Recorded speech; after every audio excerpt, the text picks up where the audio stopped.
Hello everyone, welcome to my channel వాసిస్ multiverse. ఈరోజు మనం చాలా తక్కువ టైంలో తక్కువ శ్రమతో టేస్టీగా ఉండే veg pulao in pressure cooker.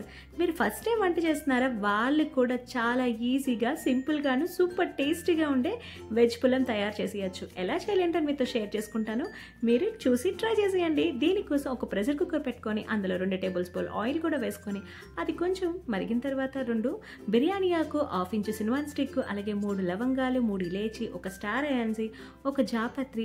అది వేగిపోయిన తర్వాత 1 టేబుల్ స్పూన్ జీలకర్రను కూడా యాడ్ చేసుకోండి. అంతా వేగిన తర్వాత ఒక సన్నంగా కట్ చేసుకున్న మీడియం ఆనియన్ కూడా వేసుకొని ఒక 6 పచ్చిమిర్చిని కూడా కట్ చేసి వేసుకోండి.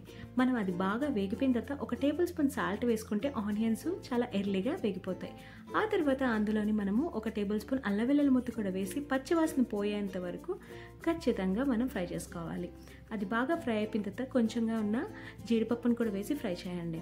అది బాగా వేగాక మీకు నచ్చే వెజిటేబుల్స్ మీరు తీసుకోండి. నేనైతే potatoes, beans and carrot, frozen green పీస్ని తీసుకుంటున్నాను. ఇఫ్ ఇన్ కేస్ మీకు ఫ్రెష్ బీన్స్ దొరికితే కొంచెం బాయిల్ చేసుకొని అందులో యాడ్ చేసుకోండి.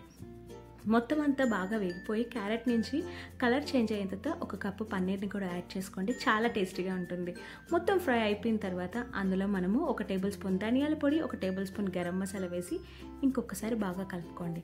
ఆ తర్వాత 1 అవర్ సోక్ చేసుకున్న బాస్మతి రైస్ని నేను ఇందులో యాడ్ చేసుకుంటున్నాను. వాటర్ అంతా ఇంకిపోయాక అంతవరకు మనం ఫ్రై చేసుకోవాలి బాస్మతి రైస్ని. అది మంచిగా కలుపుకొని ఒక 2 సెకండ్స్ ఫ్రై చేయండి. ఆ తర్వాత 1 గ్లాస్ రైస్కి 1 గ్లాస్ వాటర్ని యాడ్ చేసుకుందాం. అంతే, ఒక్కసారి బాగా కలుపుకుంటూ ఉప్పు ఏమైనా చాలపోతే ఈ స్టేజ్లో యాడ్ చేసుకోండి.